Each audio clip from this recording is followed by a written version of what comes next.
Hi there. I'm here to present my final research project. If you hear any background noises, I do have pet rats, so please ignore that.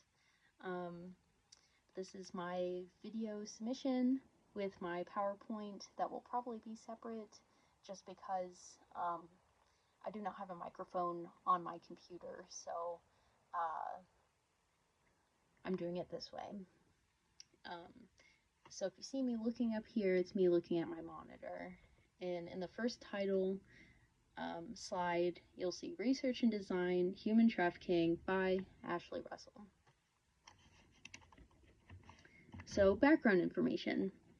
What is human trafficking? Human trafficking is, quote, the recruitment, transportation, transfer, harboring, or receipt of people through force, fraud, or deception with the aim of exploiting them for profit.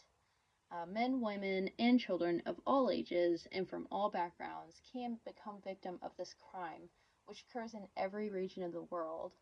The traffickers often use violence or fraudulent employment agencies and fake promises of education and job opportunities to trick and coerce their victims. Human trafficking is something that affects 50 million people globally. Human trafficking is important to criminal justice because it is the equivalent of modern-day slavery and deeply imposes on a person's human rights. In my opinion, the biggest challenge to combat human trafficking is awareness. If more people knew how much human trafficking affects our daily, local, and global lives, I think that we would have a fighting chance to change and possibly end the harmful cycle that is human trafficking. So, in my next slide, it is titled Previous Research Study Number 1. The chocolate industry, blood, sweat, and tears is what makes chocolate sweet. In a previous research study, I found an article, The Chocolate Industry, Blood, Sweat, and Tears is What Made Chocolate Sweet by Gabriella Bartley, discussing the truth of how chocolate is prepared via human trafficked labor. Despite being a billion-dollar trade, Bartley discusses how it is a majority of children who are being used in Ghana and Cote d'Ivoire. Children on cocoa farms are exposed to dangerous machinery and tools such as machetes, fire, and heavy objects. And harmful pesticides or chemicals used in the farming. Bartley also discusses how between August 2016 to August 2017, 94% or 6,000, 668,000 children were victims of child labor, and 89% of those children participate in hazardous work. Not only are men, women, and children affected in cocoa labor, but Bartley discusses the harmful environmental factors caused from traffic labor as well.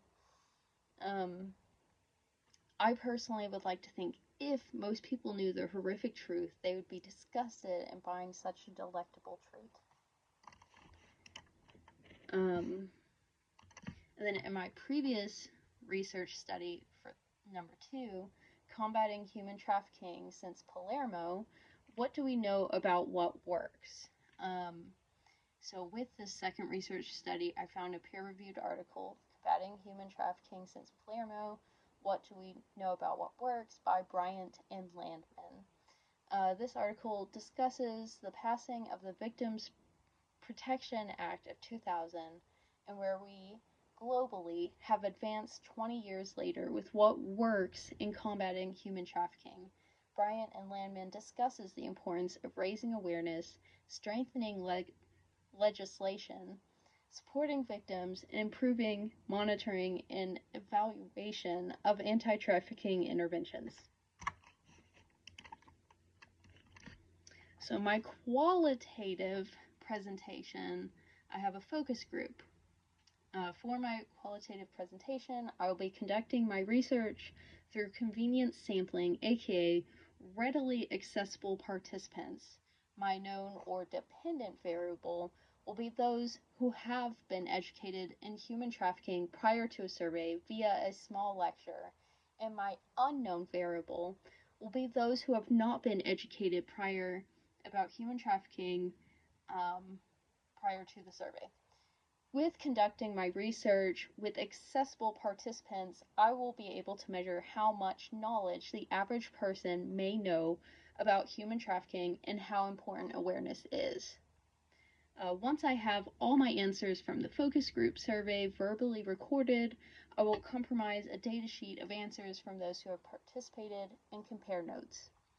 My ethical concerns with my qualitative presentation is that while this is a sensitive topic to discuss, I would like to provide any post-survey or research support to participants within the study via counseling and providing resources should they need it. And then at the top, I've created a table, and it just shows the dependent variable, people who have been educated in human trafficking prior to interview, and then unknown variable is people who have not been educated in human trafficking prior to interview.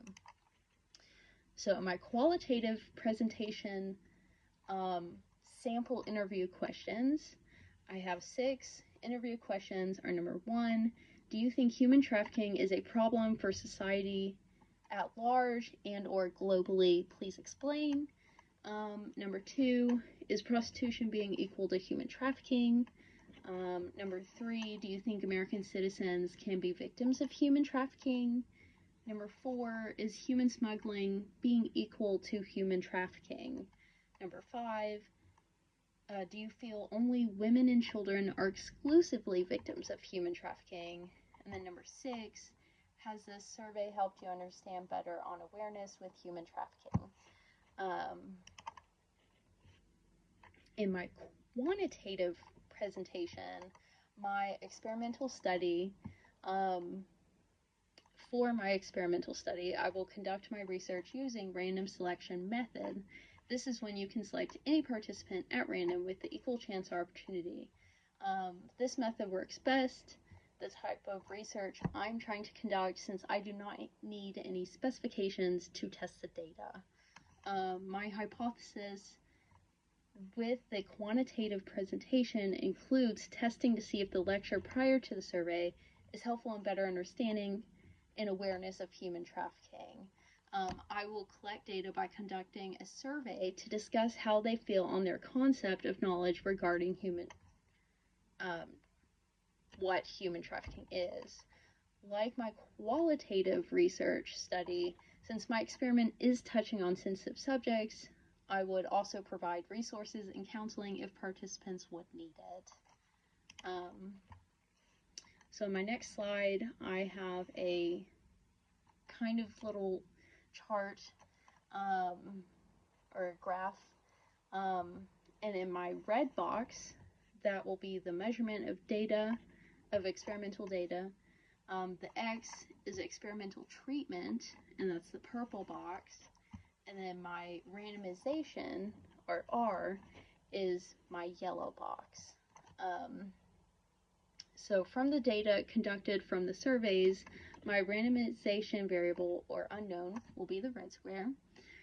The red square will represent random data from those who did not have a lecture prior to the survey. The yellow square will represent those who will have a lecture prior to the survey. And lastly, my experimental treatment, or the purple square, will represent if this has helped them have a better grasp of awareness on human trafficking. I will conduct this data via a 20-question survey in a true or false format, in which you will see in the next slide. So in this next slide, it's called a measurement instrument, and I have the 20-question survey of true or false questions. Number 1, do you feel at any age can be trafficked? Number 2, men cannot be trafficked. Number 3, human trafficking is only sex trafficking. Number 4, human trafficking does not happen within the United States. Number 5, human trafficking does not happen in rural areas. Number 6, do you feel that smuggling is the same as human trafficking? Number 7, nationality does not matter when it comes to human trafficking. Number 8, human trafficking is only in third world countries. Number 9, human trafficking does not affect the earth or the environment. Number 10, human trafficking is the equivalent of modern day slavery. Number 11, traffickers prey upon poor and desperate individuals. Number 12, do people age out of human trafficking? Number 13, middle class persons cannot be trafficked. Excuse me. Number 14, trafficked individuals are paid fairly. Number 15, traffic victims can walk away from their situation. Number 16, traffickers often falsely promise of a good life to individuals so they can traffic them. Number 17, it is easy for trafficked individuals to come forward to police and tell their story. Number 18, labor trafficking is not real. 19, trafficked individuals work in safe and reasonable hours. I meant to say environment, work in a safe environment in reasonable hours. And then number 20 is a person cannot be trafficked in their own country. So then, toward the last of my slide here, it's a message to the Internal Review Board. Dear International Review Board, the reason why I would like you to fund my research and design project is because despite having an alarmingly high rate of trafficked individuals, the biggest obstacle in human trafficking is awareness. And I would hope with this study to help understand that educating others about the matter can be a step towards helping the end of human trafficking. And then at the end, I have my citations that I had used. So I do apologize that I'm kind of doing it, submitting this at the last minute. I had a funeral. A family member had passed away, and yeah, so it's been a little bit of a busy week, but I hope you enjoy my research final project, and thank you for the semester. And lastly, I hope you have a great rest of your summer and year. Thank you for your time and teaching me. Hopefully graduate in December. So thank you for listening, and I'll see you later. Bye.